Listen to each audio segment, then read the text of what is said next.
오늘도 하나님 말씀 앞에 서게 되어 여러분 모두 주의 이름으로 축복합니다. 하나님 말씀은 고린도전서 6장 20절 말씀 함께 읽겠습니다. 값으로 산 것이 되었으니 그런즉 너희 몸으로 하나님께 영광을 돌리라. 아멘. 오늘은 내 몸으로 라는 주제로 말씀을 같이 나누도록 하겠습니다. 고린도에 있는 교회를 바울은 하나님의 교회라고 그렇게 부르고 있어요. 하나님의 교회라고 부르는 것은 얼마나 영광스러운지 모릅니다. 그와 같은 교회인데 그 교회에 분쟁이 있고 서로 나눔이 있습니다. 그리고 뿐만 아니라 간음하는 그런 음행의 죄가 있고 오늘도 또 동일하게 그들이 서로 소송하는 재판의 문제가 있어요. 그래서 이와 같은 거룩한 교회인데 문제들이 너무나 많이 있다라고 하는 사실이죠. 그러면 우리는 생각합니다. 죄를 지었는데 회개하지 않고 그 사람을 두둔하면서 그렇게 교만한 사람들, 그런 모습들을 보면서 왜 교회가 그럴까라고 생각해 봐요. 그러나 실제적으로는 이 교회, 우리 한 사람 한 사람이 그리스도를 주로 모시고 있는 사람이 교회된데, 내가 교회됐는데 나는 얼마나 주님 앞에서 거룩하게 살아가고 있는가. 나 자신의 모습을 보면 이스라엘을 비난할 수 없고 고린도 교회를 비난할 수가 없고 우리는 더하면 더하지 더 못하진 않는다라고 할 정도로 우리의 매일 그런 모습들이 죄와의 갈등이 있는 것을 보게 됩니다. 그래서 교회에 필요한 것은 이와 같은 죄를 지을 때 회개하는 것과 올바로 거룩의 회복으로 나가는 것, 그것이 성숙에 나가는 거예요. 6장에서 성도 간 재판과 함께 다시 한번 우리 음행에 대한 것을 강조하면서 성령의 집이 된 교회로서, 성도로서 어떻게 살아야 될 것인가를 우리에게 말하고 몸으로 신앙생활해야 된다. 신앙생활 우리의 몸으로 하라고 계속적으로 이야기를 하고 있어요. 1절 말씀에 보니까 너희 중에 누가 다른 이와 더불어 다툼이 있는데 구태여 불의한 자들 앞에서 고발하고 성도 앞에서 하지 아니하느냐라고 그렇게 이야기를 하고 있어요. 교회 중에서 지금 일이 생겼습니다. 분쟁이 생겼어요. 내가 옳다, 네가 맞다라고 틀리다라고 그렇게 하면서 분쟁이 있었던 것 같습니다. 다툼이 있어요. 그런데 구태여, 감히 그런 표현으로 바꿀 수 있어요. 감히 불의한 자들 앞에서 고발하고, 그래서 이 불의한 자는 세상을 이야기하고 있어요. 세상 법정에 가서 고발하고 있는 사건들 얼마나 심각한 것이에요. 세상에 법정이 불필요하다는 그런 내용이 아닌 거예요. 그러나 교회 안에서 되어진 일은 교회 안에서 먼저 해결하라라고 하는 것이 원칙인 것이죠. 성도 앞에서 하지 아니하냐, 성도 앞에서 하지 않고 교회의 일을 가지고 밖으로 나간다. 그래서 교회의 징계는 얼마나 중요한지 모릅니다.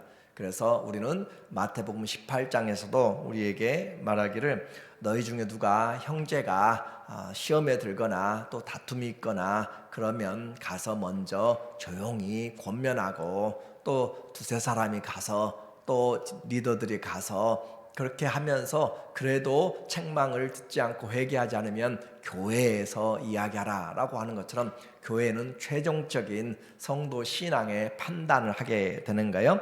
교회의 권위, 징계가 없으면 신앙생활이 무법천지가 되게 되는데 오늘날 가장 못하는 부분이 우리가 바로 이와 같은 징계를 못하고 있다라고 하는 거죠.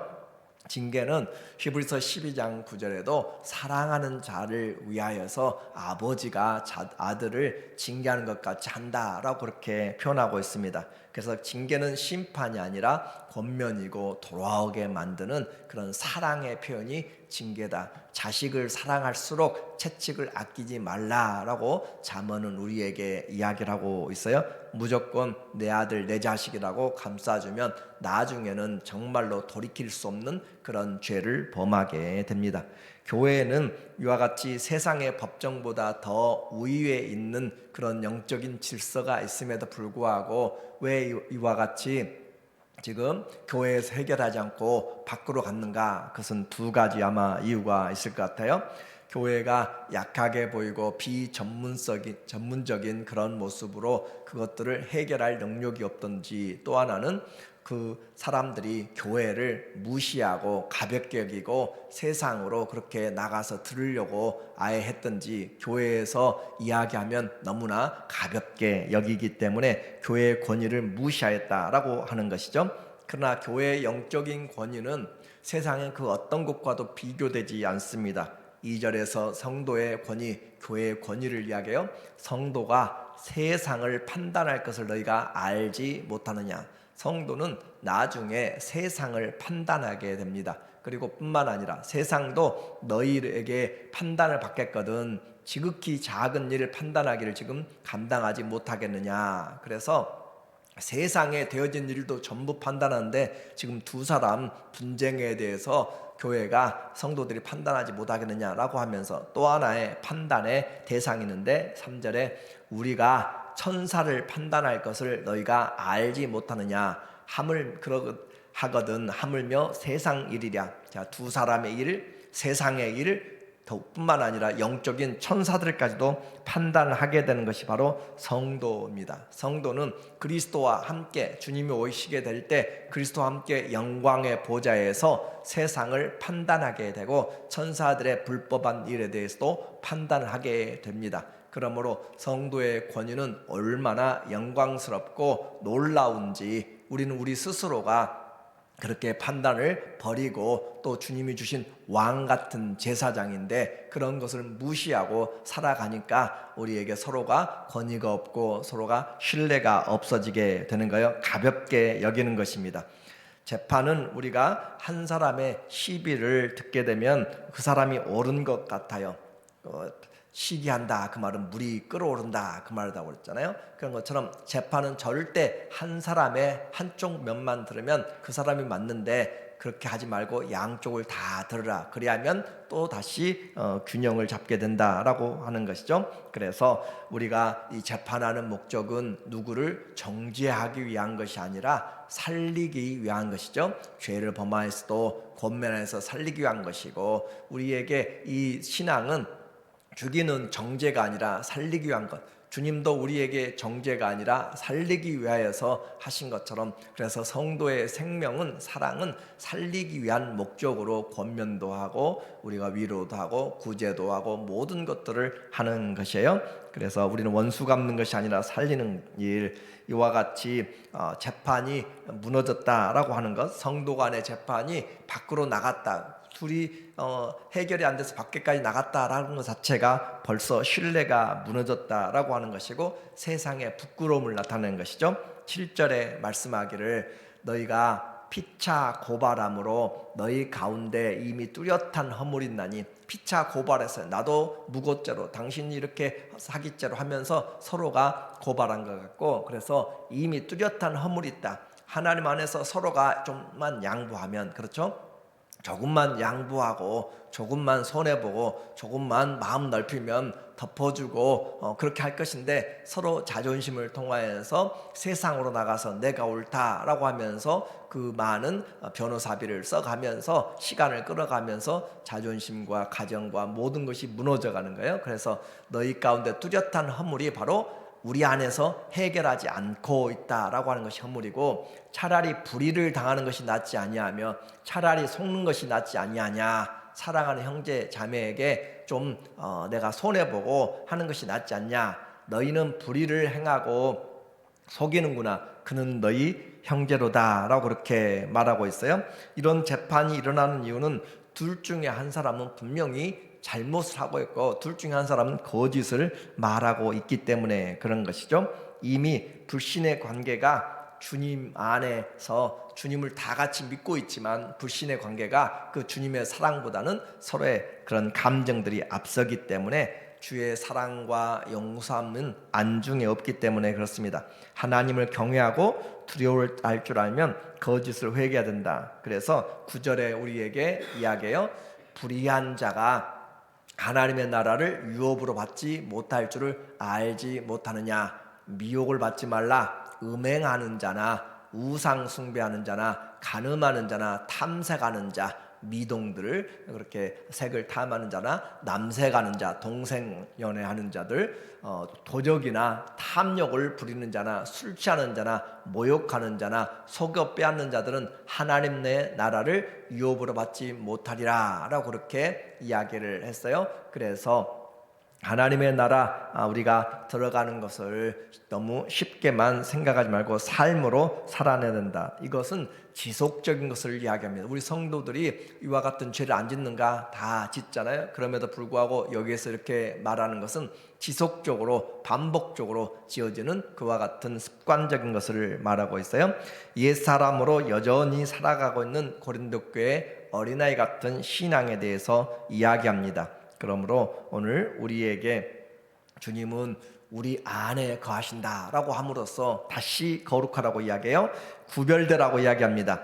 13절 말씀에 보니까 음식은 배를 위하여 있고 배는 음식을 위하여 있으나 하나님은 이것저것을 다 폐하시리라. 몸은 음란을 위하여 있지 않고 오직 주를 위하여 있으며 주는 몸을 위하여 계시느니라. 음식과 배의 관계를 들어서 이야기하면서 우리의 몸은 주님을 위하여 있고 주님은 우리 몸을 위하여 있다. 그러니까 우리가 주님의 지체가 되었다라고 하는 것이죠. 몸이 되었다. 얼마나 놀라운 축복이에요. 우리의 몸을 주님이 위하시고 우리 몸은 주님을 위하고 주님은 우리 몸을 위하여서 연결된 그런 사랑을 말하고 있어요. 그래서 15절 너희 몸이 그리스도의 지체인 줄을 알지 못하느냐. 우리 몸 아프고 약하고 그렇게 보잘것없고 그런지 몰라요? 그럼에도 불구하고 주님이 우리의 몸을 위하신다. 우리 몸을 위한다는 것은 우리 인격과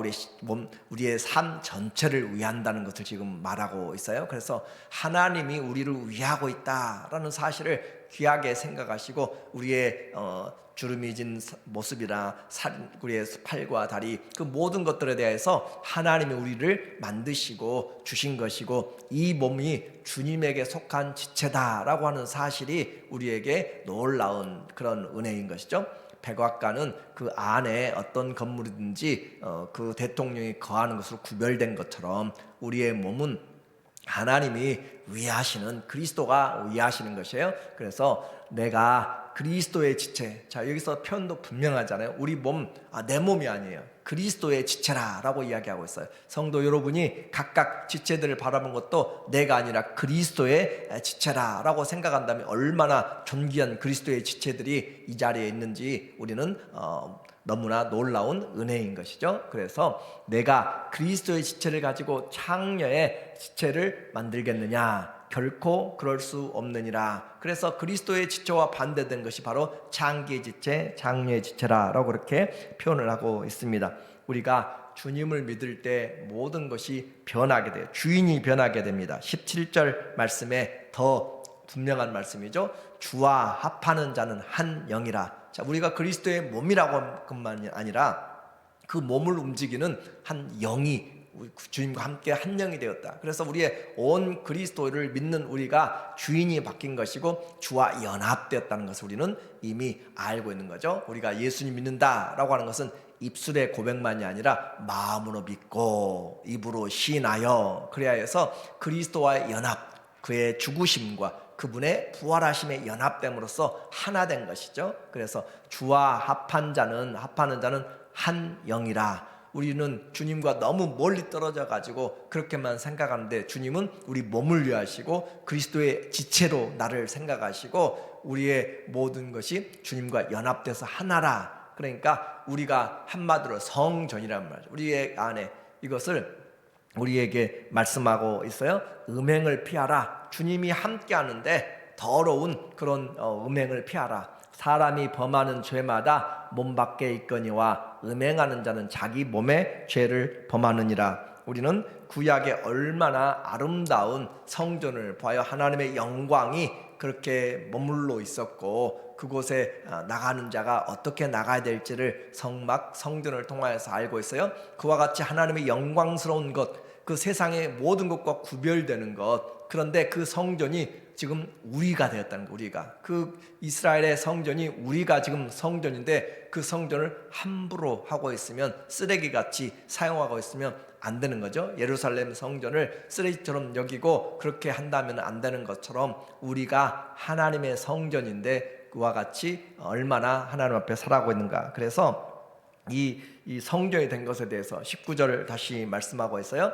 너희 몸은 너희가 하나님께로부터 받은 바, 내 몸 내 것이 아니란 말이죠. 부모로부터 받았지만 하나님이 만들어주신 것이고, 하나님께로부터 받은 바 너희 가운데 계신 성령의 전인 줄을 알지 못하느냐. 너희는 너희 자신의 것이 아니라, 오늘도 내 몸을 이끌어서 여기까지 온 걸로 생각하지만 아니요, 주님의 것입니다. 그래서 주님의 것인 것을 알 때 얼마나, 이 고린도전서 6장에서 얼마나 여러 번 지금 우리에게 그리스도의 지체라, 그리스도와 한 영이라, 그리스도의 몸이라 라고 그렇게 반복하고 있어도 우리의 그 주신 삶이 얼마나 거룩하고 또 영광스러운지를 보지 못하면 안 되는 거죠. 값으로 산 것이 되었나니, 그래서 십자가에서 피 흘리심으로 값으로 산 것이 되었으니, 그런즉 너희 몸으로 하나님께 영광을 돌리라. 우리 몸으로 그냥 내가 좋아하는 것 먹고, 내가 좋아하는 것 보고, 내가 원하는 것 하는 그런 마음대로 패션을 따라가는 것이 아니라 하나님께 영광을 돌리는 것이 우리의 입술로,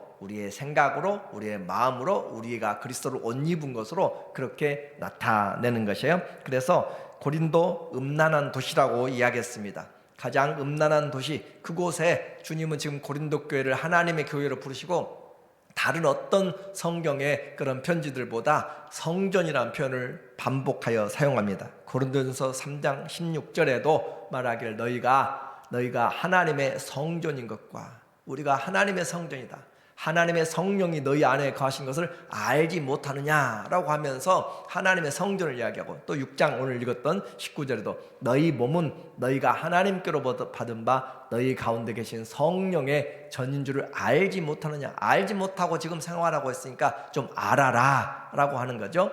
너희는 너희 자신의 것이 아니라, 고린도후서 6장 16절에도 하나님의 성전과 우상이 어찌 일치하리요. 우리는 살아계신 하나님의 성전이라. 우리는 지금 살아계신 하나님이 우리 안에 머물고 계시단 말이죠. 내 안에 지금 누가 계시는가? 먹고 마신 그런 영양 받는 것이 아니라 내 안에 살아계신 하나님이 머물고 있다. 내 것이 아니라 주의 것이다 라고 그렇게 이야기했을 때, 그래서 우리를 성도라 부르는 것이지 다른 어떤 것이 아닌가요?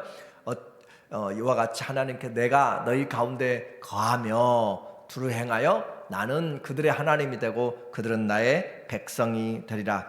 이제 우리가 어떤 환경에 살든지 어디에 있든지 내가 그리스도의 지체가 되었고 그리스도의 몸이 되었고 하나님의 성전이 되었다는 사실을 생각하면서, 나는 내 몸은 주님을 위하고 주님은 내 몸을 위하고, 그러니까 건강하기 위한 것도 주님을 위하여서, 그렇죠? 우리가 필요한 모든 것들이 우리는 주님 앞에 거룩한 이 삶으로, 몸으로 하나님께 살아가야 되는 것, 이것이 거룩이 곧 하나님 앞에 능력이고 권세이고 하나님과의 사랑입니다. 우리 모두가 그리스도의 지체인 것을 감사하면서 성령의 전이 되어 살아가기를 예수님의 이름으로 축원합니다. 아멘. 하나님 아버지, 이 땅에 주님의 몸으로 우리를 불러주셔서 감사합니다. 우리 몸으로 살아계신 하나님의 성전되어 살아가도록 날마다 살아도 주님을 위하고 죽어도 주님을 위하는 것처럼 그리스도가 존귀케 되는 놀라운 주님의 영광이 있는 우리의 삶과 몸이 되도록 도와주시옵소서. 예수님의 이름으로 기도합니다. 아멘. 내일